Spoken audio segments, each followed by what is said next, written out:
Well, good morning, students. So today we are going to learn about the poem The Tree. So this poem was written by K.K.N. Daruwala, and this poem tells us the story of a tree, or more specifically, the Gulmohar tree. So let's start with the first stanza.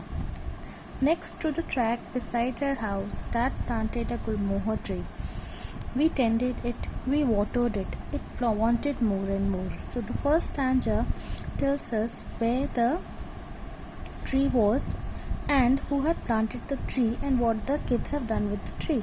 So the tree was located next to the track and beside the poet's house, and it was planted by the poet's father.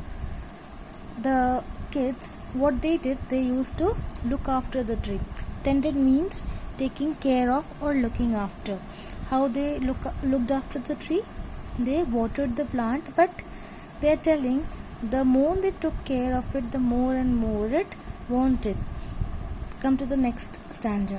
When first its little shoots of green spread across the boughs, and some of us said, "Wow, its branches were so low, we drove goats away and cows."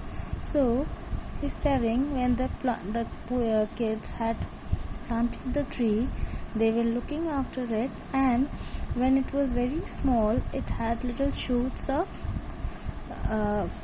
leaves growing, and he's telling that they had to look after the tree a lot, because since the branches were very low or the tree was very small, they had to drive away the goats and cows, because the tree was very small and it was easy for the animals to come and eat the plant.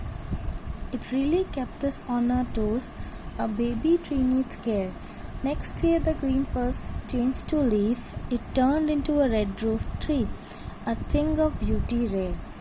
So in this paragraph is telling us that since the tree was very small, it kept us on their toes, means they were always busy looking after the tree, because just like a small baby needs a lot of care and love by their parents, likewise this tree also needed a lot of care. But the next year the green first changed to leaf. It turned into a red-roofed tree. Since the flowers of Gulmohar tree looks kind of red in color, so the poet is telling the next year when the tree grew up, it turned into a roof which was red in color, and is telling that it was so beautiful, it looked very rare or very unique.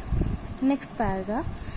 It never spoke to us, of course, it just spoke to the winds and now and then waved to the skies, but it gave us everything.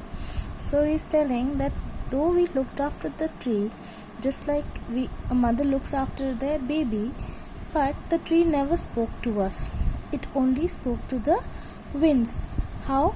Whenever the wind was blowing, you could see the branches of a tree moves. So it felt as though the tree is having a talk with the wind, and now and then waved to the skies, but it gave us everything. So it's telling it did not talk to us, but now and then it moved or waved in the sky whenever there was winds. It falling flower and its shade that covered half the track, it sheltered us from rain and sun and rain. The tree had paid us back. So in the last stanza, the poet is telling the falling leaves were very beautiful.